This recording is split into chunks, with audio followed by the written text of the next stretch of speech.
Hello everyone, we are holding a discussion on the negotiation process in international trade, including counteroffer and acceptance. 3.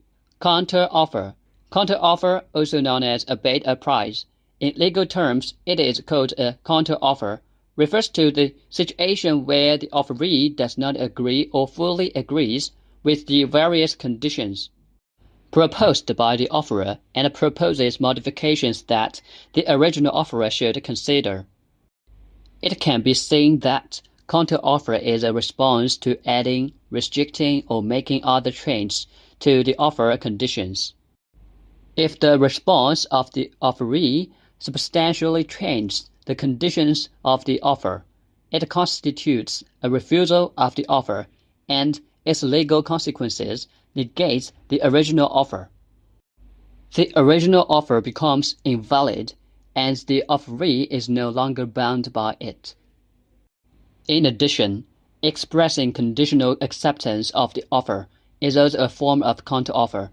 For example, if the offeree responds to the offerer, such as subject to final confirmation or not sold, is valid. Regulations or similar additional conditions, such a response can only be considered as a counteroffer or an invitation to the offerer. The content of a counteroffer that does not meet the conditions for making an offer is called an invitation to make an offer. If the content of the counteroffer meets the conditions for making an offer, it constitutes a new offer.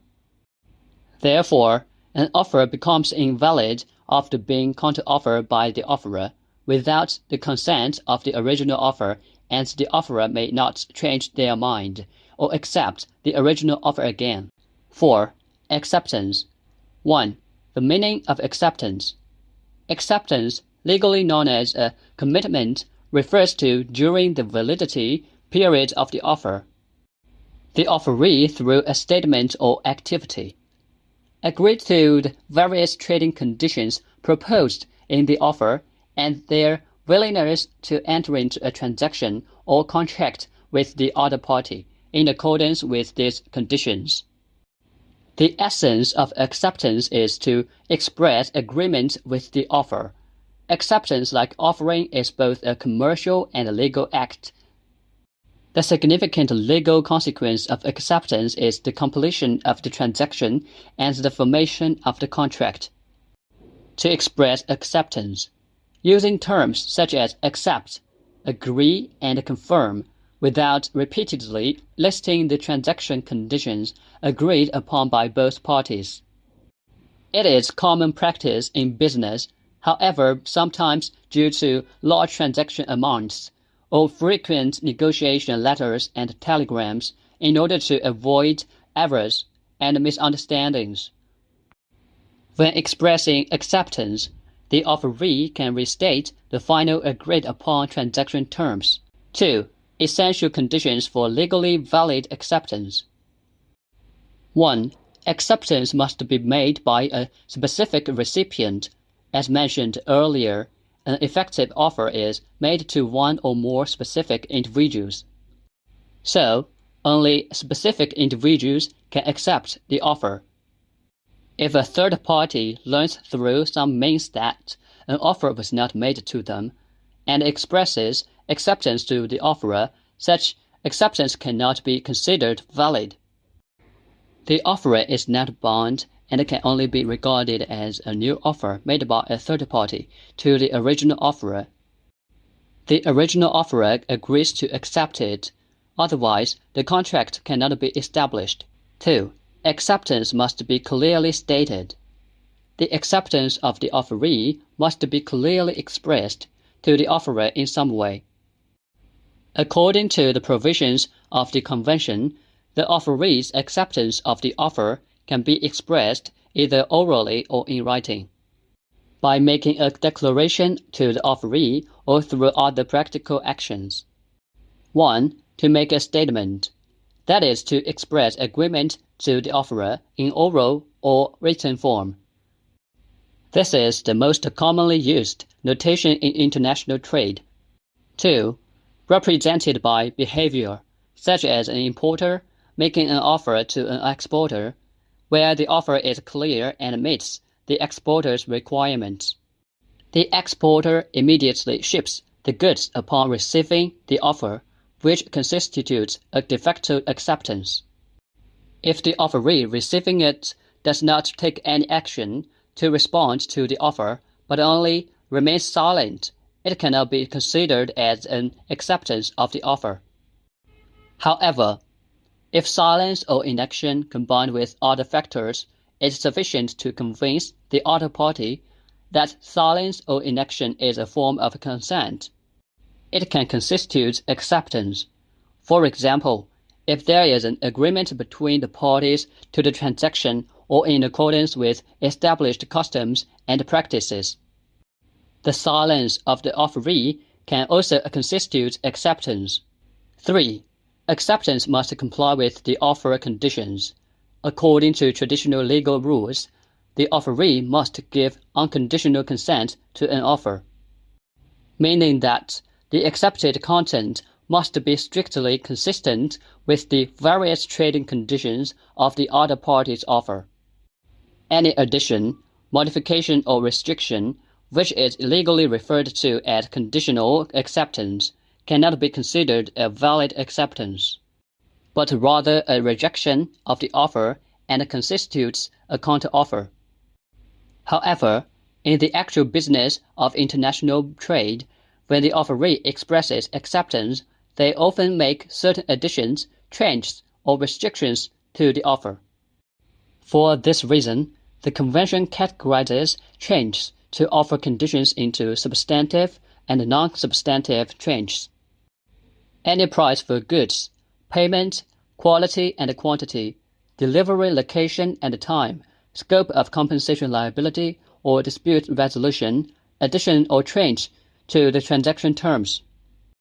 All are considered as substantial changes to the offer conditions. The recipient expresses acceptance while if the offeree makes substantial changes to the terms of the offer while expressing acceptance, such changes constitute a rejection of the offer, constitute a counteroffer, and the contract cannot be established. If it is a non-substantive change, such as requesting the provision of packing lists, certificates of origin, or other documents, or requesting an increase in the number of copies of certain documents, unless the offerer, within a period of no undue delay, in oral or written form, timely oppose their differences, can still constitute effective acceptance, enable the contract to be established. 4. Must be accepted within the validity period of the offer. The offer usually specifies a validity period, and the offeree's acceptance is only valid within the validity period. For the issue of effectiveness of acceptance, the Convention adopts the principle of effective upon arrival. Acceptance takes effect upon arrival as the offerer, which is a provision for acceptance in written form.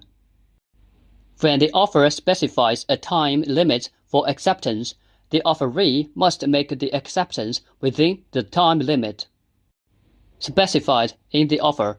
In order to be valid, if there is no specified time limit for acceptance in the offeree shall express acceptance within a reasonable time. 3. Late acceptance.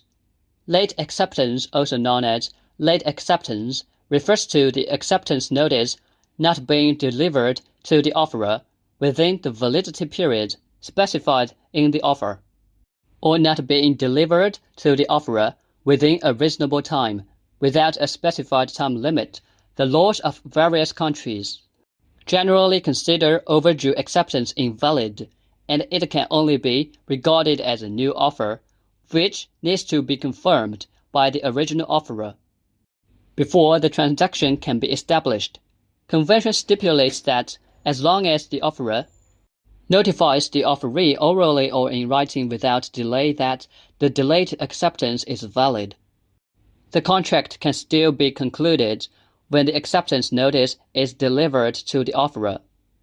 If the offeror refuses or fails to immediately notify the offeree of the overdue acceptance, the overdue acceptance shall be invalid and the contract shall not be established.